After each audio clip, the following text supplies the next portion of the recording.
तो प्यारे साथियों स्वागत है आपको आपके अपने YouTube channel D for you study में। तो प्यारे साथियों आज के इस वीडियो में हम आपके लेकर के आए हैं पहला चैप्टर जिसका कि मैथिली के पहला चैप्टर जिसमें कि हम कंप्लीटली जो है आपको थ्योरेटिकल में पूरा पढ़ करके समझा दिए थे। उसके साथ साथ उसके सब्जेक्टिव प्रश्न को कंप्लीट कर दिए थे।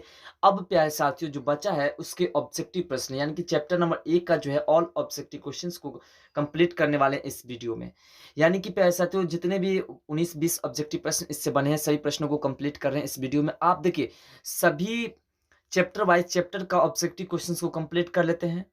उसके बाद प्यारे साथियों सभी का सीरीज बना-बना करके आपको मिल जाएगा। तो प्यारे साथियों मेरा एक ही मकसद है, छोटा-छोटा वीडियो हम प्रोवाइड इसलिए करते हैं कि आप लोग आसानी से देख सको छोटा-सा समय देकर के। अभी आप लोग संपूर्ण समय नहीं दे पाओगे, इसलिए जो हम छोटे-छोटे वीडियो में आप लोग को सभी का सभी दे रहे हैं, चैप्टर वाइज़ चैप्टर दे रहे हैं। तो प्यारे साथियों देखते हैं पहले प्रश्न को समझते हैं और इसके थ्योरेटिकल वाला अगर आप नहीं देखे हैं, इसके सब्जेक्टिव प्रश्न वाले नहीं देखे हैं, तो दोनों का लिंक आपको ऊपर के आइकॉन में मिल जाएगा या फिर डिस्क्रिप्शन में मिल जाएगा, वहाँ से आप उसे देख सकते हैं आसानी से। तो पहला प्रश्न आपका पैसा तो कि मिथिला में विदेह एवं रिक्त स्थान दू गणराज्य छल। ऑप्शन है मगध, वैशाली, लिच्छवी और राजगिरी। जिसमें प्यारे साथियों आपका जो राइट आंसर है वो है आपका ऑप्शन नंबर सी लिच्छवी। तो अगले प्रश्न को देखते हैं फिर। तो अगला प्रश्न है आपका ध्यान दीजिएगा कि रामलोचन शरणक जन्म कौन ईस्वी में भेल छलनी। ऑप्शन है 1871 ईस्वी में, 1881 ईस्वी में, 1891 ईस्वी में और 1895 ईस्वी में।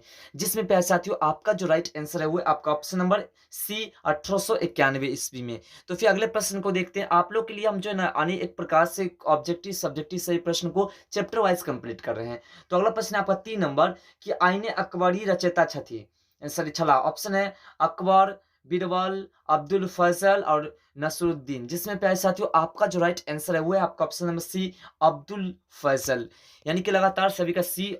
अब अगला प्रश्न है आपका ध्यान दीजिएगा 4 नंबर कि मिथिलाक चौहद्दी कतेक अछि सॉरी चौड़ाई कते अछि या चौड़ाई किस कतेक अछि मिथिला के। जिसमें ऑप्शन है 16 योजन, 20 योजन, 24 योजन और 30 योजन। पहले साथियों जब थ्योरेटिकल पढ़ाए थे तो उसमें हम बहुत सारे जितने भी प्रश्न है सभी के बारे में डिटेल कर दिए थे, ठीक है। प्रश्न और भी बनेंगे प्यारे साथियों उस चैप्टर से, लेकिन जितने भी इंपॉर्टेंट लगेंगे उस प्रश्न को अभी हम दिए हैं। उसके बाद जो आगे जो एक बार सीरीज बना करके जो आपको प्रश्न देंगे उसमें सभी प्रकार के प्रश्न को चयन करके देंगे। तो 4 नंबर प्रश्न का जो राइट आंसर प्यारे साथियों वो ऑप्शन नंबर ए है 16 योजन, ठीक है। उसमें सभी प्रश्नों को एक साथ कंप्लीट करके देंगे, जिसमें कंप्लीट जो आपको 2-2,500 ऑब्जेक्टिव प्रश्न मिल जाएंगे आपको, ठीक है। एक ही प्रश्न मिस नहीं करेंगे, सबका सब प्रश्न जो है डी फॉर स्टडी चैनल के ही प्रश्न से आएंगे एग्जाम में। तो 5वां प्रश्न है कि रामलोचन शरणक पूर्वज कते रहे छलथिन। ऑप्शन है अमरपुर में, जगदीशपुर में, अमनपुर में या फिर जयपुर में। जिसमें प्यारे साथियों आपका जो राइट आंसर है 5वां प्रश्न का वो है आपका ऑप्शन नंबर बी जगदीशपुर में। प्यारे साथियों जब पढ़ाए थे तो डिटेल में आपको समझाए थे, ठीक है, कि इसमें से प्रश्न आएंगे। अगर आप उस वीडियो को नहीं देखे हैं तो उस वीडियो का लिंक डिस्क्रिप्शन में या फिर ऊपर के आइकॉन में, वहां से आप उसे आसानी से देख सकते हैं। तो अगला प्रश्न है आपका 6 नंबर कि जैन धर्मक प्रवर्तक छला महावीर स्वामी, महाबुद्ध, भीमराव अंबेडकर और एम एस कोनो नहीं। जिसमें प्यारे साथियों आपका जो राइट आंसर है वो है आपका option number A Mahavir Swami. तो फिर अगले प्रश्न को देखते हैं प्यारे साथियों। अगला प्रश्न आपका 7 नंबर कि मिथिला के बसौने छला। ऑप्शन है निमि, मिथि, जनक और याज्ञवल्क्य। जिसमें प्यारे साथियों आपका जो राइट आंसर है वो है आपका 7वां प्रश्न का ऑप्शन नंबर बी मिथि, ठीक है। तो फिर अगले प्रश्न को देखते हैं। अगला प्रश्न है आपका 8 नंबर, ध्यान दीजिएगा कि मिथि के छला निमिक पुत्र, निमिक भाई, निमिक मंत्री और निमिक कविरत्न। जिसमें प्यारे साथियों आपका जो राइट आंसर है वो है आपका ऑप्शन नंबर ए निमिक पुत्र छल, ठीक है। तो प्यारे साथियों सभी बातें को हम चैप्टर में भी बता दिए हुए हैं। अगर आप चैप्टर वाले वीडियो को नहीं देखे हैं तो जरूर उसे देखिएगा। अगला प्रश्न आपका कि मिथिलाक पश्चिम में कौन नदी बहत अछि। कोसी, गंडकी, गंगा और घाघरा। जिसमें प्यारे साथियों आपका जो राइट आंसर है वो है आपका ऑप्शन नंबर बी गंडकी नदी बहती है, ठीक है। तो फिर अगले प्रश्न को देखते हैं। अगला प्रश्न आपका 10 नंबर प्रश्न है कि जैन धर्मक प्रवर्तक छला जीन, महावीर स्वामी और पडेश्वर या फिर शंकर। जिसमें प्यारे साथियों आपका जो राइट आंसर है वो आपका option number B Mahavir Swami थे, ठीक है। तो फिर अगले प्रश्न को देखते हैं। अगला प्रश्न आपका 11 नंबर, ध्यान दीजिएगा प्यारे साथियों बहुत छोटा सा वीडियो है, आपको कंप्लीट वीडियो को देख लेना, ज्यादा बड़ा नहीं है। वैशाली कतेक राजधानी छल। ऑप्शन है अंगिका, बज्जिका, लिच्छवी और तिरहुता। जिसमें प्यारे साथियों आपका जो राइट आंसर है वो आपका option number C Lichchhavi. Vaishali की राजधानी कहाँ था प्यारे साथियों, लिच्छवी। और अगला आपका 12 नंबर प्रश्न है, ध्यान दीजिएगा कि मिथिलाक पंचांग कते धरि चलित अछि। सहरसा धरी, पूर्णिया धरी, बेगूसराय धरी और दिनाजपुर धरी। जिसमें प्यारे साथियों आपका जो राइट आंसर है वो आपका ऑप्शन नंबर डी दिनाजपुर धरी चलते हैं, यानी कि दिनाजपुर तक चलते हैं मिथिला के पंचांग। अगला प्रश्न आपका 13 नंबर प्रश्न है, ध्यान दीजिएगा कि रामलोचन सरनक मृत्यु कहिया भेलनी। ऑप्शन है 14 जनवरी 1971 के, 14 मार्च 1971 के, 14 मई 1971 के और 14 अगस्त 1971 के। जिसमें प्यारे साथियों आपका जो राइट आंसर है वो आपका ऑप्शन नंबर सी 14 मई 1971 ईस्वी को हुआ था। ठीक है, तो फिर अगले प्रश्न को देखते हैं। अगला 14 नंबर प्रश्न है आपका, ध्यान दीजिएगा कि मिथिला ओ बालक पत्रिका प्रकाशन के छला, प्रकाशक के छला। ऑप्शन है सीताराम झा, रामलोचन शरण, उपेंद्र झा और रामानाथ झा। जिसमें प्यारे साथियों आपका जो राइट आंसर है वो आपका ऑप्शन नंबर बी रामलोचन शरण।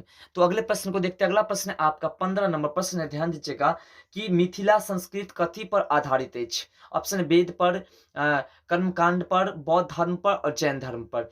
जिसमें प्यारे साथियों आपका जो राइट आंसर है वो आपका ऑप्शन नंबर ए वेद पर आधारित है। तो अगले प्रश्न को फिर देखते हैं। अगला जो आपका प्रश्न है प्रश्न नंबर 16, प्यारे साथियों ध्यान दीजिएगा 16 नंबर प्रश्न है कि चंदा झा के अनुसार मिथिला के उत्तर में अछि। 2019 से पूछे गए प्रश्न है प्यारे साथियों। इसके दो ऑप्शन नीचे हैं, तो पहले ऑप्शंस को पढ़ लेते हैं। हिमालय, जनकपुर और दो ऑप्शन और है, थोड़ा सा नीचे इसमें हो गया है। तो दो ऑप्शन है कि नेपाल और विराटनगर। जिसमें प्यारे साथियों आपका जो 16 नंबर प्रश्न का राइट आंसर है वो है आपका, यहाँ पे ध्यान दीजिए, इसी दो में से है, ऑप्शन नंबर ए है हिमालय। ठीक है, यानी कि मिथिला के उत्तर में कौन सा है, तो हिमालय। तो फिर अगले प्रश्न को देखते हैं प्यारे साथियों। अगला प्रश्न आपका 17 नंबर प्रश्न है, ध्यान दीजिएगा। ये प्रश्न भी 2019 में पूछा गया प्रश्न है। थोड़ा सा देखिए टाइपिंग में जो है लग रहा है मिस्टेक है, तो थोड़ा सा इसको जूम कम कर। तो यहाँ पे देखते हैं इस प्रश्न को, 17 नंबर प्रश्न को। तो 17 नंबर प्रश्न आपका कि बौद्ध धर्म का संस्थापक चला, यानी बौद्ध धर्म के संस्थापक कौन थे, 2019 में पूछेगा प्रश्न है प्यारे साथियों। तो इसका जो आपका ऑप्शन है महावीर स्वामी, भगवान बुद्ध, सागुर युसुमी और उक्त में से कौन नहीं। जिसमें प्यारे साथियों आपका जो राइट आंसर है 17 नंबर प्रश्न का वो है आपका ऑप्शन नंबर बी भगवान बुद्ध थे। ठीक है, तो फिर अगले प्रश्न को देखते हैं। अगला प्रश्न आपका 18 नंबर प्रश्न है, जो कि 2018 में पूछे गए प्रश्न भी है। ठीक है, हम सभी को इंडिकेट कर देते हैं कब पूछे गए प्रश्न है। आप पीछे वाले वीडियोस में भी देखिएगा जो 2022 के लिए बनाए थे उस सभी वीडियो में। ये तो 2023 के वीडियो है, 2023 में पूछे जाने प्रश्न में से है, और ये 2022 वाले जो पीछे बनाए हैं उसको अगर आप देखेंगे तो उसको आप में सब आपको जो समझ में आ जाएगा कैसा है। तो 24 योजन बराबर होते ऑप्शन है 24 कोस, 48 कोस, 72 कोस और 96 कोस। जिसमें प्यारे साथियों आपका जो राइट आंसर है वो है आपका ऑप्शन नंबर डी 96 कोस। तो देखते हैं अब एक और प्रश्न आपके 19 नंबर प्रश्न है, ध्यान दीजिएगा।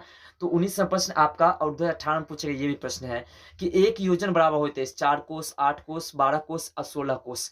तो प्यारे साथियों आपका जो राइट आंसर है वो आपका ऑप्शन नंबर ए 4 कोस। तो ये थे प्यारे साथियों आपके पहले नंबर चैप्टर के 19 मोस्ट इंपोर्टेंट प्रश्न जो इस चैप्टर से है। और उसके बाद प्यारे साथियों इसे बनेंगे और भी प्रश्न। ठीक है, और प्रश्न आपको मिलेंगे, आगे जो सीरीज चलेगी उसमें सभी क्वेश्चंस मिलेंगे। बस आप चैनल को सब्सक्राइब कर लीजिए, ऑल नोटिफिकेशन बेल को ऑन कर लीजिए और वीडियो को लाइक करके अपने दोस्तों में शेयर कर दीजिए। जैसे ऑल नोटिफिकेशन बेल को ऑन करके रखेंगे, जैसे वीडियो अपलोड होगा आपको नोटिफिकेशन मिल जाएगा और आप उस वीडियो को देख पाएंगे। प्यारे साथियों हमारा लक्ष्य है कि 2023 का जो एग्जाम हो बिहार बोर्ड का 10th का, उसमें आप लोग का जो है 95% से ऊपर आपका रिजल्ट रहे। तो प्यारे साथियों उसके लिए थोड़ा सा आपको मेहनत करना होगा। तो प्यारे साथियों फिर मिलते हैं अगले वीडियो में इस तरह के नए टॉपिक के साथ। तब तक के लिए बाय, जय हिंद, जय भारत।